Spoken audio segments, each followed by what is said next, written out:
Hei tid, så vi atter her vi har nødgen parste av Gjerstamal. Og vi det, som vant, Anja Hansen, som teker opp og redigerer, Ronny Pettersson, som redigerer Ljøe, Paul Fære, og jeg selv, Daniel Adol Jakobsen. Vær hjertelig velkommen til hendaparsten av Gjerstamal. Og jeg får spørre på hva og jeg ligger hånd av hjertet i det. Ja, det som kom morgen, det var det ja. Johannes evangelium 8. Vi leser bare nere her til som atle. Og i opphavet var året var så gode, og året var god. Han var og i opphavet så god. Alt vår til vi honom, og utan han ikke vår til av tog som til Og i honom var løyv, og løyv var ljøs menneskene.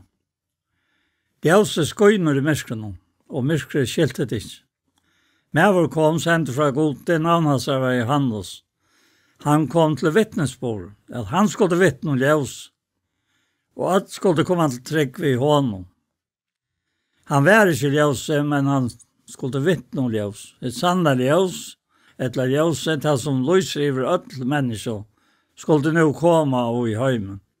Han var i heimen, og heimeren vår til ved honom, men heimeren kjente han ikke. Og så kommer det her som noe som vakna vi i morgen. Han kom til sitt egna, men hans egna tog ikke mot honom. Men så mange som tog mot honom, gav han mått, særlig hatta, gav han mått, at være bøtengods. Ta imen ut trygg var navn hans. Og de født ikke av blaue, helter ikke av holdte, etter holdsvilja, helter ikke av mansvilja, men av god. Året var holdt, og tog bostad mittel nokkara, fotter av nøy og sannløg.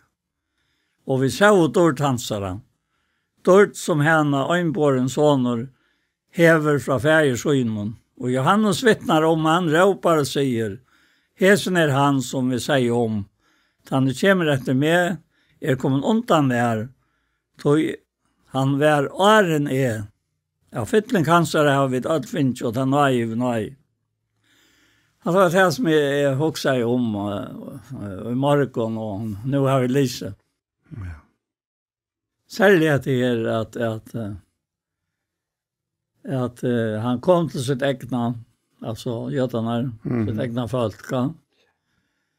Men det tok ikke med til henne. Men så mange som tok med til henne, gav han mått. Og hans måtteren her, noe helt spesielt, og i som sammenhengst. Det han gav mått, som skriver stenter. Ja. Men så mange som tog med til honom gav han mått at være bøtgods. Ta med det trygg var navn hans. Og de født, altså født av nødt. Ikke av blaue, helt ikke av halsvilja, helt ikke av mansvilja, men av god. Ja. Ja. Så. Ja, det faktisk veldig interessant at det her, som man nevner, de født ikke av blaue. Altså, det ikke naturlig føying. Og det heller ikke av holdsvilja, altså av naturen som bor i menneskene. Og det heller ikke av vilja noen til menneskene. Altså alt det som hever vi til naturlige gjøre utelukket her. Men av gode. Det født av gode. Ja. Og hatt det her nok så ofte endet ikke. Nettopp Efesos brev han sier til i kapittel 2, vers 8 og 9 og 12 han. Da han tar om det samme, og han sier til således her at tog jeg nøye til frels vi trygg, og det ikke at det kun selv, det gav av gods, ikke av verskon, for jeg ikke skal røse seg her. Så det her, tog vi små i hansara, skapt og i Kristi Jesus til gav versk, som god fram en undan vi lagt til røyere at vi skulle leve i tøym. Ja. Så det ikke noe som fremmant i skriften. Nei, slett ikke. Det Johannes han är helt ära början än hinner. Han lyser inte själva kvarstigidingsna eller föjingsna, men han lyser det som la 18-4. Og det øyla avhåverst, og jeg husker om det som skal lukke minne at det her forskjellelse av oss her som man sier at det født ikke blå helge halsvilje, helge mansvilje, men av gode. Og så, neste andre halte, så sier han, året var holdt. Altså, det som født via tegemåter, og han finner mått, ikke født av holdt, men året, som han nevnt fra man undan her, det ble holdt, og tog bostad med nokkere, fotler av nøye og sannleika. Og det akkurat det som jeg alltid så omedelig avhåverst, det samme kopplingen i middelen til kjønnelige og til okjønnelige, eller til fysiske og til andalige. Til det fysiske, til naturen, til menneskenslige, altså, slipper slett ikke på i parst her. Altså, til det kommer til følelsene av gode, ja. Men fire av vi kunde få låt og ner, så måtte han som føyer okken, så måtte han bliva holdt, altså bliva en av okken, bliva menneske. Og det det som Johannes mer opptidsende av, som et øyelig avhåverst. Jeg var sende klokker av at jeg endelig skulle komme ved hesen med morgen, etter i det, med et effekt til morgen. Men så får jeg også om hvor kom hetta til tøyne morgen. Og til nok tog at jeg var, om et eller annet opptidsen nå av påsken, vi satt noen grønnbrev og 5. kapittel. Og her det noen konstateringer som jeg vet ikke om jeg tar jeg til om der, tog jeg at jeg føler ikke akkurat at jeg har levd ut dem, men jeg føler ikke akkurat at jeg dog i året da. Men jeg skal lese det. Han sier her i 5. kapitlen at han tar seg at vi får nå ikke at det gjør åkken selv om vi melder, altså åkken selv om til tikkere. Men vi gjør at de kan høre og røse at de kan ha åkken, så de kan ha åkken at svære tøym og røse seg av tøy som tar og utvortes. Og her kommer det, som du snakker om. Ikke hjertene. Og så sier han 13. vers, «Tog var vidt fra åkken sjalvån, så var det for Guds skuld. Og her var vi skilokkere, så var det for tikkere skuld. Altså, det tingene i myndene. Og så kommer dette her, til valtande. Tog kærløyde Kristus tvinkar okk. Og det som så kommer etter her, har opptidset med rettlige nekv, og særlig her av påsken, tog at her vil det tellige, altså. Det man har møte hvordan jeg har et år, et eller annet mitt spår, så var det akkurat forvær og hva det satt og det. Men i her som før det ikke det. Men jeg har også båtskapen som kommer frem av påsken, altså. For det meste det om det som hendte. Ja. Og om det som hendte ikke løyvøy. Nei, så. Hvis jeg selv var der, Nei. Tog jeg at vi tar akkurat det om løyve som var holdt, altså. Året som var holdt. Ja. Og takk best om et lakk. Og jeg skal bare lese det her. Så om 2 stav var og Jesu, og kanskje jeg har også dette her selv, og spiller til at alle togene løyka påskaperen og påsk. Og skurste, og lenger frutset det, og så faktisk, ja. Ja. Det ikke akket, ikke en øy mer, og den bare omtran. Kvitt det såles oppbyggt. Men hver när edgen kvass, altså. Og när hun, altså, ikke kvass, altså. Så han sier at vi tar jo dømt så sier han. Altså, kallar seg Kristus tvinkar okkon, og det må være tilhetta at døma så, ein deg for öll, så det öll deg. Og han døy for öll, for at de som liva, og så kommer det, skuld du ikke langer liva for seg selv.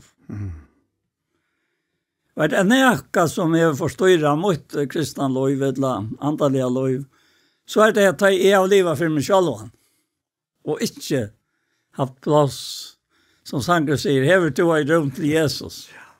Det kan ikke være ofte på. Nei, men er du ikke oppmerksommere på det?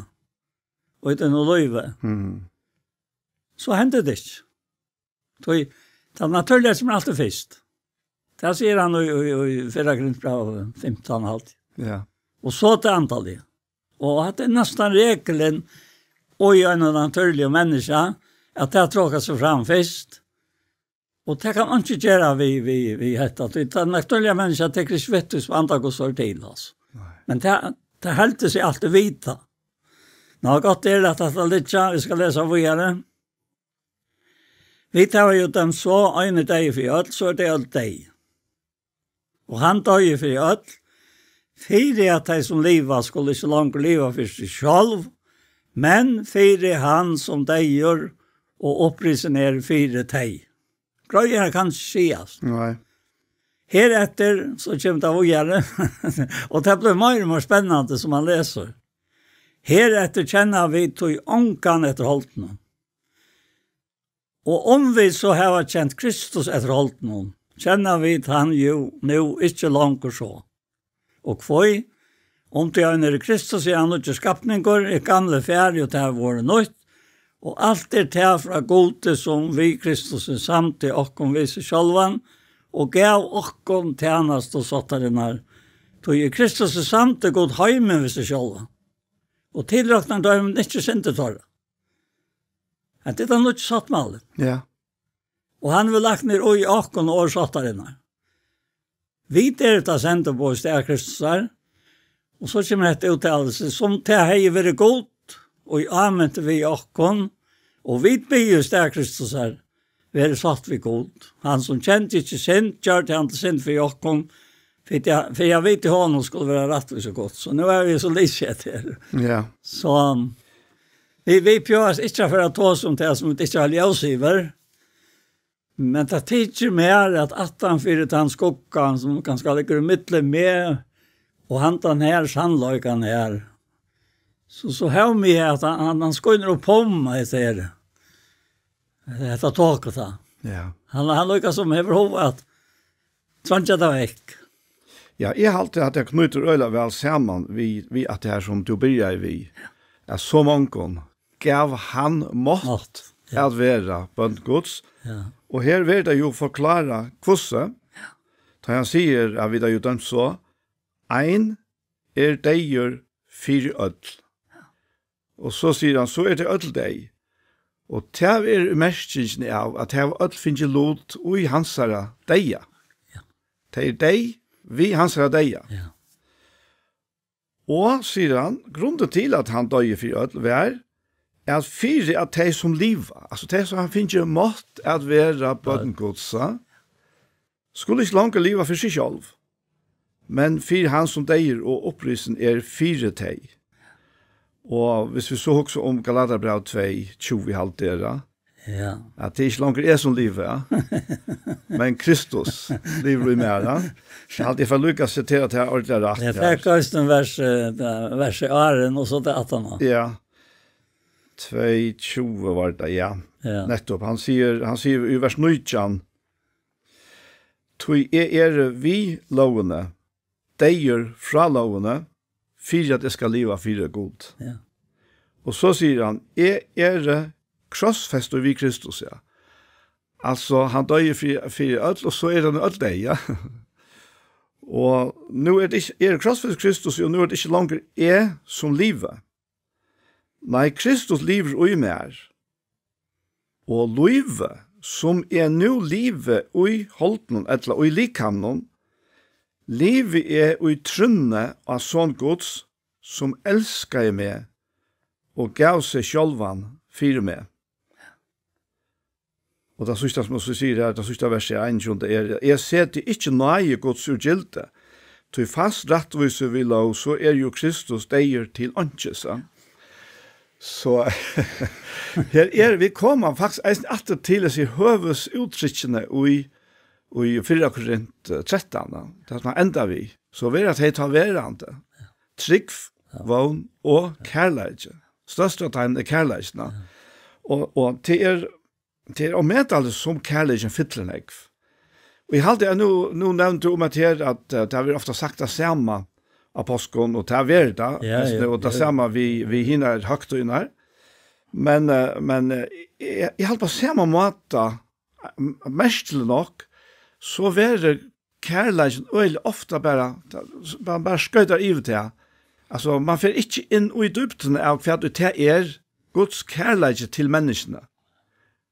Og hva det å tøye for okken, og hva avvirkende at hava av okkene. Tvinkar okken. Tvinkar okken. Så det tvinkar altså. Ja, tvinkar okken. Kærleidje Kristus. Det må være alltid han tar seg om. Alltså tvinkar alltid bort. Ja, tvinkar okken til. Ja, alltså vi alltså till antenna. Ta vi så älskade.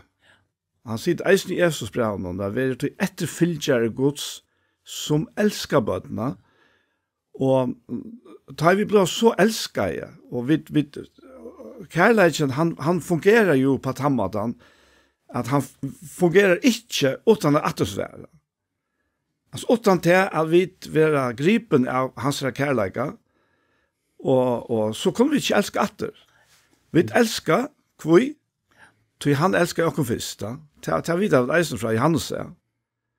Så dette kærleikshotetje i evangeliet nå. Jeg halte til for å gjøre litt plass ofte. Ja. Eller nesten alltid. Man gjør noe sånn hver videre som man eldtes da.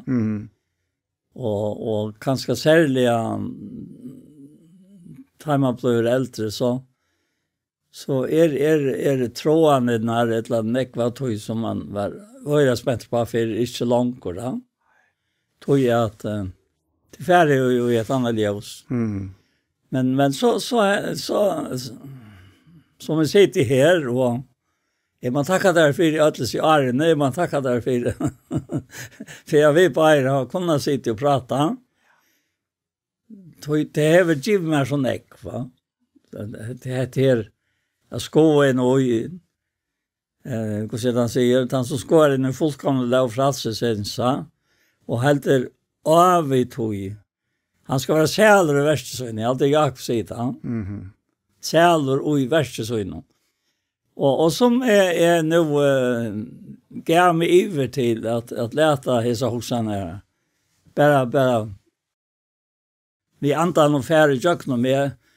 Så kom jag till framför mig som ständer i Rambran 5 och nämnt en två för åren. Alltså Rambran 5 är omätligt kärsamt kapitel. Då jag säger till att rättförda trygg här har vi tog nog frivillig god i Herre och Jesus Krist. Och så säger han vi honom här var vi oss i ett gång till hesa nöje som vi stannar i. Och att det här verset över oss vi bland och på ett här som vi stannar i. Och så säger han över råsakerna av även och dåligt gods. Men inte bara det. Vi råsakerna av trångten och vi. Så vi vet att trångten virkar tål. Och tål virkar rönt sinne. Och det rönta sinne virkar väl. Och så kommer detta här 5. vers 5-5. Och vävnen ger inte till skammar. Tøy kærleik Guds uttalt vi just nokkara. Vi har det antan som giv nok ner. Hesebæi har det antan og kærleik åkt. Det løslet. Og vi gjør til åkt. Av samme hatt. Og hvordan Jesus ber i Johannes 16 at dette skal genge opp for oss. Og her i Johannes 16 da var Hellig Anden ikke kommet. Og det sier han nesten at det fikk nesten ikke gilte for en Hellig Anden var kommet. Nei, akkurat så. Sant det? Ja. Det var under lovene Jesus løy og døy og breit ut jøkken såleis at loven var uppfyllt. Och så hon inte bara var sett och gilte och men hon var uppfyllt. Och nu var pura frutchat här och med jag kommer till ansvar. Och just ett vi han. Ja. Som heter Jesus Kristus eller Kristus Jesus. Vi kan nämna bara vägen. Både han som människa och han som god. Alltså det är ett kolossbrev till oss som jag kommer att heta Löntarmal som är Kristus och jag kommer väntor där inne. Mhm. Och allt spelar samman och i bröven. Ja. Och det blir för mer akkurat som ett avmätaliga störstlig hos som du själv, som ojtar. Och till skala, så säger han, släppa från allt. Ja.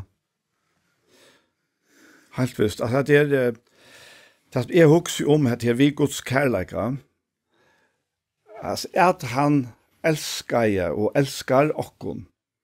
Att han älskar okkon så att han gav sonsun, gav sig själv faktiskt i dejan för okkon. Och det kjemst av tog at det var ikke menneske. Ikke eit menneske som kunne brukast. Ikke eit eneste eit menneske er en Jesus sjølvana. Kunne standa for gode. Og her i Rombra, 3 kapittel her, for han så øyla grunnt igjen ute, kanskje lykka lise også det her eisene. Jeg har hørt til at vi skilja dette her, at han sier om jøtene her, at hva ta under verset 3 kapittel om, her har vi nækka fram om, altså ikke. Vi har jo framan undan klea bæg jøtar og grykkar fire at teir atler undersynd. Og det er just bæg fyrsta og øren kapitlet og i Rombrana, som skriva ongen rettviser Ikke ein. Skila folk ikke til. Ongen som søger god. Ødel ferna lei. Ødel sommel spilt. Ongen som gjer godt. Ikke så mykje som ein. Og så lyser han Gustavs uttrykkelse, og så sier han her at Guds at det ikke fire egen tarra. Og så fortsetter han nysna verset, nå vet vi at alt i loven sier taler han til tarra som under loven i Fire kvoi, jo at for moer skal være tepter, og alle heimeren være seker for gode. Tog ikke holdt. Kom att till här hållte som vi börjar vid Johannes ja. Du inte hållt ved rätt och störst för honom av lovverskon. Vi lovene kommer sannan av sint. Men nu utan lov. Rättvise Guds åpenbæra. Hon og i vittne om av lovene og profeten. Rättvise Guds vi trygg av Jesus Kristus. Fyr kvann. Fyr öll. Og iver öllun som tryggva, tog andre måneder öll hava synda, og de må fatta stort gods, og de vera rattvis gjørt, fyr ikke av nøy hansara, vi enter løsningene som og i Kristi Jesu, og te at vera rattvis gjørt av gode, mestjer at man gjørt fullkommen.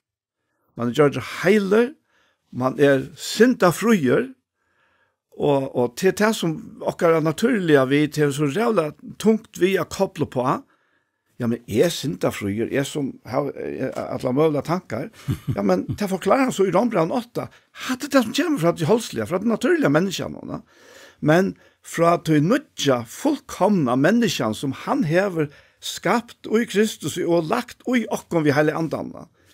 Her ikke ein bletter. Til fullkomlig rent. Og ikke kan nærkrande i høyta eller tro at han skapningen, han heilige som bor i okkom. Vi honom vidreina, og tog sier han her i Rombran 8, at livet etter andan. Det det eneste som kan oppheva det som hever vi til holdslig og naturlig å gjøre. Livet etter andan så fullfører til ikke gjerne til holdslig. Så vi kan snakke om terapi av alle møvelslige. Men etter Guds år det øyelig enkelt. Spurningen bare om vi vilja være fokusere på det som Gud fokuserer på. Her har vi ofta lindet til, vi færer syner, vi færer forskjellige veier, men nesten einfalt troskap mot Kristus det eneste som kan, altså hvis du tar som frelse i nutøyene, det eneste som kan frelse oss fra oss selv at livet nær til honom etter andan som bor i oss. Ja. Og så Johannes tøtje, her sagt du at Jesus den gav hiren, og han lyser seg selv som han gav hiren. Ja. Ordentlig altså, ordentlig hjertet røyband. Men tjauren, han kommet å stjæle, drepa, og forkomme. Og må vi minnes til som sitter inne vi oss ned og i det. Så lenge som vi kom der. Altså, det bruker skriften også. Yeah. Vi skal gjenka det så med løgene, så lenge som vi kom der. Og det gjelder for alt løg vi her. Det var omkant i Ørves igjen til. Det var alltid nekva etter å lære. Ja. Så har vi la mest til, og nå til å nevnte kærløyken, hvordan løg det var omtale over. Og det tjauren. Han lærer seg vel iver at det døyre bare så vidt øye ikke skal hodekok. Og så hever han givet okkur mann og kone. Og han sier i Efesos brev, han kom til meg nå, og i 25. verset og i Efesos brev 5, at ditt menn elsker kone tykkere, og hvordan ans og Kristus elsker i samkomne, og gav seg sjølvan fyrir henne, og fyrir at han kunde halka og rønsa henne ved vattenbænet ved årene, så han sjølvor kunde løye samkomne framfyrir seg dård, utan blett, rokko eller nekaslukt, nøy, at han skulle være høyl og løydales. Og hette her, hever han pilka nekvisa mer. Bare bevusst om at. Tøy suttje hos han arbeid. Etla, mersker det. Hvis det dømes, han får tidse min omsorgan og min kærløyka bostur til konene. Akkurat, ja. Så han kommet øyelig lengt. Tøy het hanker skjerman til menn, elsker kone sikkert ans og Kristus elskar i samkomna, og gav seg sjølvan fyrir henne. Hvis du ikke elskar dina kone, og helt til lukka mykje, men det kan være trygg for samkomna, så tek du størrelig av feil. Og til her og i Herren hever lagt med så sørste tøyene. Jeg synes at det som binder et heim sammen, det at mæveren elskar kone og søyna, og hever hes omsorgan fyrir henne som Kristus sier for samkom. Ja, det bare at du fortalt det her, så kom tanke til meg til vi Guds kærlighet til menneskene, og til at vi lever i en kærlighet, at vi elsker bøtene, og så heter det her i tjonabandene. Takk kærligheten ut ur tjonabanden. Hva hever du etter? Du har kanskje en kontrakt etter, som sier at hvis du ikke har tatt det, så er det ikke hatt det. Og det ikke vi kærlighet å gjøre. Og det kan godt være at man tryggver på tammatan i fri for en øron, men kærligheten vekk. Han der, han ikke til det. Det ikke en veldig tjonabanda. Jeg vet ikke om det kan få så raktant hva jeg sier til her, men det så det samme for åkken i tjonabanden som det i Guds forhold nå, kom alltid til den første kærleggene. Ja. Altså, begge sitt tingene her, og nå leser du det her fra Efesos gosset, der vi knytt sammen vi at tjonabandet akkurat som Kristus og samkommene. Ja, akkurat. Og takk endelig ikke kærleggene på sjur. Tøy kvøy eisne, tøy kærleggene fjæle fjølt av syntene. Og det naturlige mennesket hervelet at lumpa det. Det sier at du legger mest til at kona din så kan det bare være så svinna till den naturliga reaktion. Ja. Så hon får veta hur det är att hon är så vid det som tror vi henne. Nu är det fan helt ut av köra. Det är to som vi har använt om det här. Så läser männer bundner att älska konesöjnar som sin egna likan. Han älskar konesöjnar, älskar sig självan. Och aldrig har vi nägar häta sitt egna hållt. När han föjer det och hever omsorgan för det och han så Kristus ger vi samkomna tog vid limer likans hansar. Det är vers 8 och 23 och i det samma kapitlen i Efesosbrevet. Tog ska mävren färra från färger och mäver och halta sig till konesöjna och tejpär skulle vara ett halt och hetta lantar med alldeles störst det Kristus och samkomna är också om vi Jesus. Alltså Hva det vi i Jesus? Altså, jeg kan ikke si vid, jeg kan si hva det i Jesus? Akkurat, ja. Altså, det ikke jeg som kan råa i løyven til nøkron og øren vi heilige andan utan og i mer. Og her utfra vekster som min vekst. Det, ja.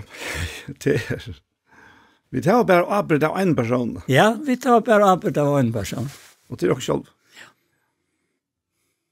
Men jeg tykker samstånds til at meira vid liva et andan, som faktisk liva etter kærleikene, etter Guds kærleika, at meira slipper han fram at du gjør noen, at avsk åndere, til han retta veien, til det retta. Men det er så øyelig løye, og i samband med detta så har vi ösne vi använder om det första som skriver i Hebreerbrevet 12.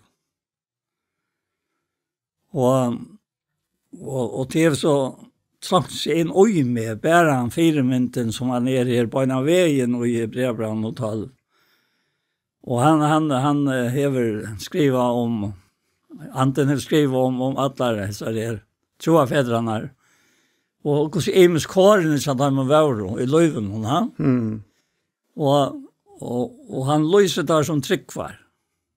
Lika mye om det er deg, et eller løyv, et eller det er framgångt og vikgångt og det er ikke gångt godt. Altså. Han sier, lete til oss akkon treivet her, og så skudja vittner rundt han akkon, og så kommer det. Lete av akkon alt her og i tinger, og syndene, som hanker så fast på jakken, og vi tåler den av skøyjakken i fyrir seg. Og dette hever vi til å gjøre som den naturlige menneska trånger inn av jakken. Men så sier han, hevande egen venta Jesus, opphavsmann og fullkomere troarenner, og så sier han eka, som fyrir gledene og i fyrir hånd og la tålen løya kross. Gledene og i fyrir hånd og la. Og hva det skal vi? Pøynene og nejene og alt det her. Men gledene, ja. Han synte det enda og i allar mest krevjande omstaven som han nærkant fikk her i hjørnet. Her var ikke honom var alt. Og en øyelig rønt, så han var ikke synd i. Det var ikke synd i honom. Nei. Og så sier han etter her at tålen løya kross. Ja. Hevant i egene venta Jesus, opphavsmann og fullkommer at det var en som fikk gleden og i fyrjåndola, tålen løya kross, og lei ikke vannærene, og sitter nå vi høyre og så og har sett det skått. Ja. Og nå er det to og en. Hoxi om han som tålen er borg, jeg synes har sagt hon som jeg vil møte, så tid var ikke trøyt og møtleis, og i salen tikkere. Ja, det er. Hoxi der til. Ja. Hvordan hoxi om han? Jeg kan godt hoxi om han så at jeg blir ordentlig negativer. Det er bare hoxi om Hvordan steg vi alt vær til honom. Og nå sier skriften til at han glettest, og i løyen någon, for jeg kunne gledast, for jeg vi kunne gledast i honom. Ja. Så han var fullkomne. Så. Han kunde ikke gjøre etter for jeg sånn haltlige. Det er fantastisk tanke å huske seg det. Ja. At han tålte alt det her. Ja. Så han husker om vanlige mennesker. Ja. Vi har ofta linte til kanskje huske, ja, han mente vi apostlene, han mente vi profetene og til. Nei, for det er vanlige mennesker. Og du sørst eisen Jesus ta i han ganger, dårlig færsens og åpenbære mennesken, og vi hånd han ganger her. Ja. Du sørst ikke eit hardt øvut år fra Jesus og i måte til vanlige mennesker. Men for det her, og vi kan godt si at vi åkken, som halt åkken vita, og her vi døma til vanlige mennesker. Her var han skarp. Her var han øyla kontanter. Ja. Og så tog jeg det her så helt enn standande for oss som vita til at vi tar ikke bitt av Jokken Kjolvån, men vi gledest i honom. Han okka glede, han okka styrke. Tog jeg at han får i Jokken alt det her for oss. Tålen lei akross. Så hoksa seg til at det hette offre og i glede var for synd alls hansens. Ja. Altså, det var ingen personer undatid. Synd alls hansens. Og så har vi linde til å innskrenke det til. Akkurat som kanskje halte å være bedre enn andre. Ja. Og da vi slett ikke i hånden. Nei. Så er det også han ikke. Det tar vi faktisk i halten. Ta vi til halten. Ja, det er halsens. Ja. Halt er alltid linte til å sette køyler i midtelen. Alltid. Flokkadrotter og balkasser. Tog har vi opplevd det årsaken ble det, ja. Nei. Tog har vi ofte han vil jeg ikke knup på avvisen her som har falt til andan. Tråken av meg. Snakker nå vi han som om han tryggvandig. Eller snakker vi henne som om at hon det som bærer henne bare til at hun ivast, og hun tror ikke bare vi har frelst og et eller annet såleis. At du først alt er videre fra de andre. Og så tar jeg snakka, som vi pleier å si for snakka, tåser vi til, som om det er tryggvande. Hvordan blir det til at du tåser vi med som er tryggvande? Du kjenner ikke med. Jeg sier, men hvor skal jeg ikke alltid snakke ut det som er tryggvandig, helt enn å snakke ut han som ikke er tryggvandig, helt og heit og damer da vi aldri sier snakke ut det som du ikke var tryggvandig. Jeg vet ikke. Men her er en bil med snakke ut det som er tryggvandig. Tog jeg at det framkattler ut her til gåa, sen til damlige, og til fullkom. Og jeg har flere for å oppleve det her. Og det var godt. Jeg har ikke hva jeg har sagt. Jeg har slett ikke livet. Men jeg tykker. Ja. Altså, det er bare altså, løntarmal heter her Kristus og Jakob. Kolossbra. Vævndorderen. Ena standard, ja. Vævndorderen. Og til vævndorderen som er galtande og nå som tryggvande i heimen, som vi ferast og komma i middelen som mange og enda her i Facebook og vi sitter her og vi vet slett ikke hvordan jeg lust etter oss. Det er ikke vi har kontroll. Tog jeg at dette vi avvøkste og vi frelst og vi boning andalige til alt det omsider han vi andan og i tøymon som trygg. Ja, nettopp. Ja. Det er han som helder rockskapen. Ja, det er han som helder rockskapen. Ja. Men vi må gå uttakke til, vekna til jeg vil også Janne. Ja, vi å ta Sentebo. Ja. Tog vi kjenner ånkan etter holden, om vi tar kjent Kristus holden, så kjenner vi den slanger så. Og enda krossen hon, det er han så leis. Purasta løster fra. Et uttalelse fra Jesus som kommer opp, Bernsene kom til med flere fra nå, førstene. Ja. Jeg vær deier, men hikk er livante og i alder og atler av det. Og det så akkurat det så en døy han ena fer fyr syndna, men løsut livra fyre gode. Og kvart, et år som jeg husker om noe med Vidar Tossa, som får framar atter, men som nå kom atter til meg. Det er Rombrand 6 som forklarer at vi saman vaksen vi han.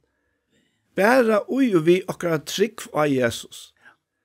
Altså allt det, man kan si allt det tekniska. At han fyra. Det han gjørst da. Jeg kan tenke en telefon som heter altså, godt nok har vi gjørst fyra allt det innvikla i arbeid som ligger ui oss nere. Nei, vi bare brukar av tog som andre hava gjørst da. Og antallig det på samme måte. Vi njøtare og brukare av tog og fettliga komplisera verste som han foregjøkt. Han har gjørst alt det. At han oppfyllte alla lovene, og det var ikke løyte. Lovene var øyla krevjante. Bare snav i eno, så du fattelig gjøkken i ødlom. Han tar helt alt til punkt og prikka. Det er så utrolig at hun ikke mye. For meg at det kobler alt til som jeg vil hette gjøre. Altså, han ikke være uteglamt. Og det stå i skriften som har sin tale om det, men vi skal ikke være inne av det nå. Det er ganske gammelt over for innviklet. Så jeg heter her, vi har fått ljøs iver skriften, akkurat som Paulus ber i Efesosbrevet kapittel 8, han sier til for at han hørte jo under et trykk, så han skilte pæta be for dem. At Herren skal gjøre dem en andre vorstens, og åpenbering av kunnskapen sier, skilja vevnene som vi til kallar i vik, og så ryker ut ord, arver hans mitteldeg, altså nu, mitteldeg høyla. Og så jeg med det står kraft hans dere som strikva, vurs til Kristus, til han røste han opp fra dem med deg, og sette han ved sin høyre hånd. Altså, jeg har akkurat kraft. Nei. Det er ikke akkurat kraft, det er hans kraft. Og i okkon, og i hånden, altså. Alt. Og taler jeg med så øysene til det 12. kapittel, og i 17. Korintbrev, ja. Det skjer til han tåser om et her, at han kjøper opp med beringer. Jo. Ja.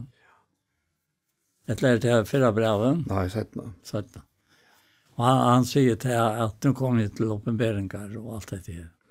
Han var et mann av Kristus som var riktig fri i himmel, og han hørte i år som ikke mennesker lovte å tale. Jeg tog det som er ikke, og han er virkelig kom inn. Altså,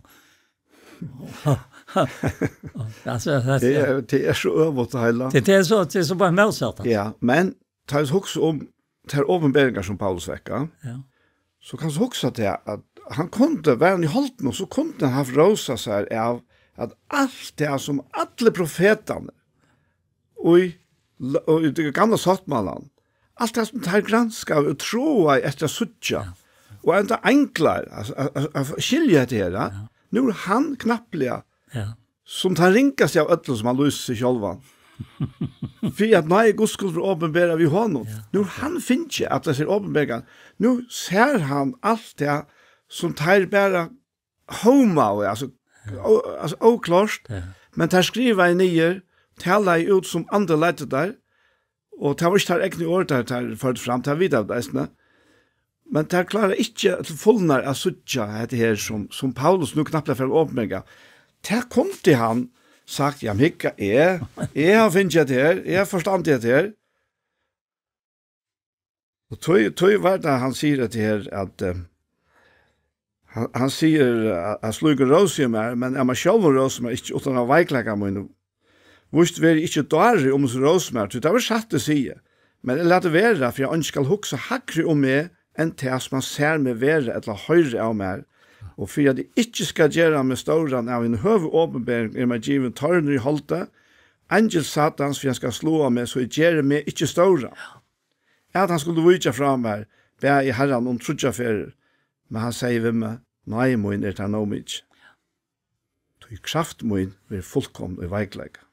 Tog råsig meg helst av veiklegge min. For at kraft Kristus her kan kvile av meg. Opprøsende kraft. Ja. Og Han Peter, som du har vært inne i nu, i samband med anklar og profeter. Så sier Peter i sin første kapittel til 4 brevene, det är för lätt att läsa allt, men han säger där i 8:e verset, han älskar tid. Ta att tid har vi inte säga. Och ta att tid nu inte suttja, men tryckva. Gläas tid i honom vi, avsigeliga och dormättare glädje. Hatta var han glädjen han är i krossen. Avsigeliga och dormätt glädje. Och nå målet för trycktickare av frälsosalan. Alltså, här är löjden. Frälsosalan. Ja. Om hesa frälst så var det profeter granska av den säkra av. Tar som profetera om nägina och i tid skulle du få. Tar granska av kvar eller kvose togen vär och i antikristar som utan om vär vurst ja. Tar han framman undan vittna om löjingar Kristusar och dårde nattarna. Och här nu. Och tajmen var åpenbära att det var inte så självon, men okkon tar tant och vi hes. Och så det tjänastan.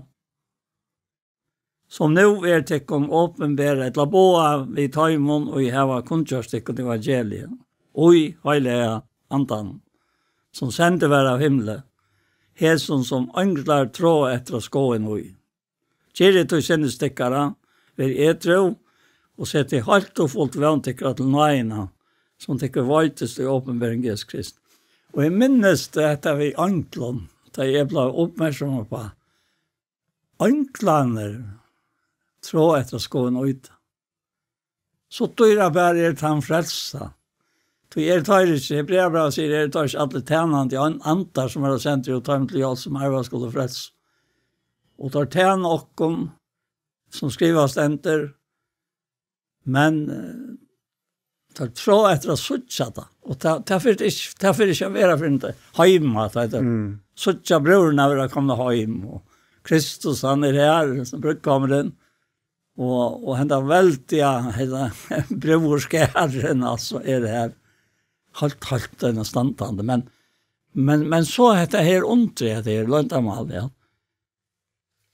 Allt är åt. Ja. Allt är åt.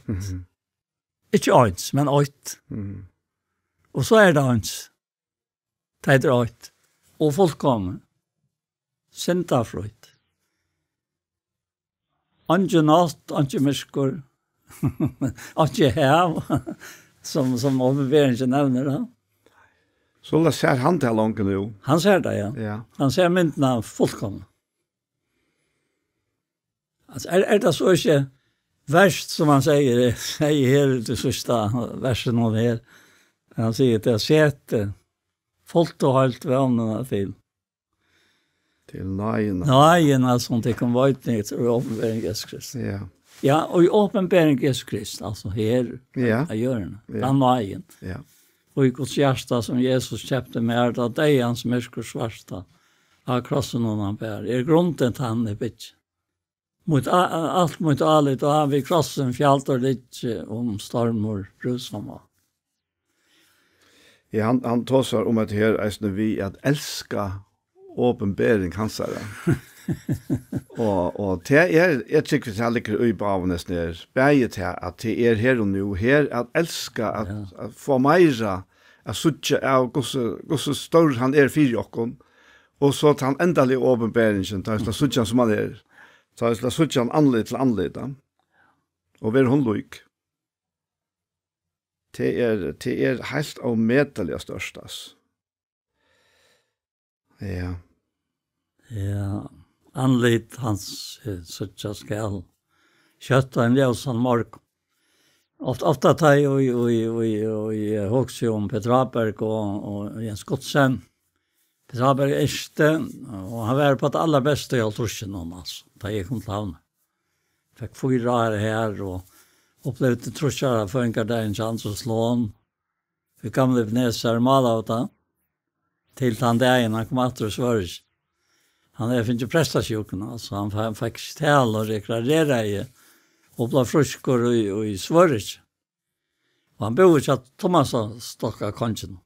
Ja. Og fikk så Det var vitser som skulle til, og kvalitet seg, og kom etter, og kunne tale etter. Og jeg minnes det at jeg sa, 22 år fengar det, jeg tror ikke jeg fengar det, John. Så han var født i 96, han. Ja, så det var 96. 96, ja. Hva har du lært her i han, ja? Ja, ta var 8 retter som jeg har gått her, at lære, et arbeid. Og bæra minne om den fagna han bär okkon av Kristus. Altså, det var veldig spesielt. Det nekver som tar året og tala og tar sang, og jeg sang i kauren og tar øysene her. Og ankte solo, og ankte nær øysene duett og alt mulig. Altså, det var akkurat som en annuver, altså, det kom til. Og tog hever et her godt samkomma, altså, alt og i holdtidsmen mest. At han har, så sen samband vi høyme sammen, badnahøyme, og høyme her, og kone og badn og alt det her, altså, til holdtids. Og meta det.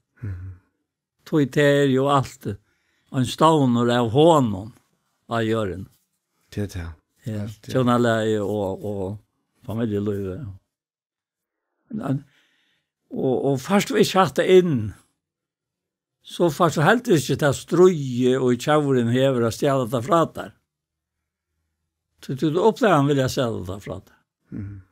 Jeg har alltid vært av metalige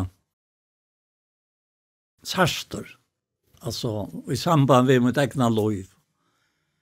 Og ankt jeg vil jeg varsta sjálfur, men det klarer jeg ikke. Det må han gjøre, altså. Han må få arbeidene, at han øyer etter like med, og han skal virke ut i resten av mine døven, og så han med seg en intlande, sier han, nå skal det komme hjem. Og så det, og ikke, nei, så ikke som det var her. Nei. Det alt, ikke opp igjen ånd, det åndene som han ber om i hans seg. Ja.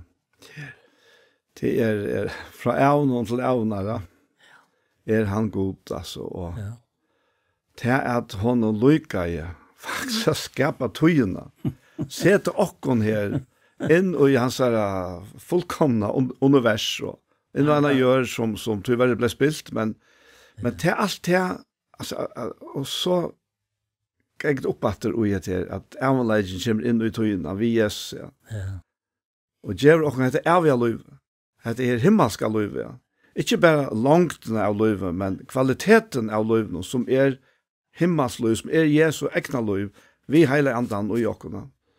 Og det det som for vi Det tror jeg at kanskje jeg ikke vet det som stemte det her. Jeg sier til Jan at okkara feir og etter feir miskonner. Han har ikke gått aldri trøst. Ja. Og så kommer det her ondre at han som trøster okken og i alle strångt okkara, men det stekker ikke her. Det finnes bare inn. Fyra vi skulle kunne trøste det som i altså strångt. Vi trøstene som vi selv vil ha trøste og vi har gått. Ja. Og tatt og så ser jeg så trångtene her i Rombrand og 5. Rjausokken og trångtene vi. Og til ofta til man hova færa nive nakkan. Så minner han til at hestan ut av gava av tog. Vi rjausokken og trångtene, så vi vita at trångtene vi skal tål. Fettelig du i trångtene sjálvare, så først vi ikke tål. Og så først vi helt ikke det røyna sinne. Og så var vevnen her etter. Henda vevnen av Karlos gods uthelt til gjørs nokka, vi høyde antall skriv nok ned. Og det sier han i flertall. Altså, det godt. Ja. Jeg hadde vidt å være nok så nær vi fullkomne alltid. Ja. Altså, det rundt av norsk vitt, altså. Ja. Og hvor du til dette? Ja, hvor du til dette? Men det han åpenberingen han gjør nu, som livand. Det. Og Paulus sier det her i Jesus brev 6, for mer vi, at mer skulle være given år, ta jeg lete opp munnen, så vi derved kan kunngjøre landarmal evangeliums, og det kunne vi ikke se som han sier her. Da han var lunch. Nei. At jeg skal tale om det som øye å tale.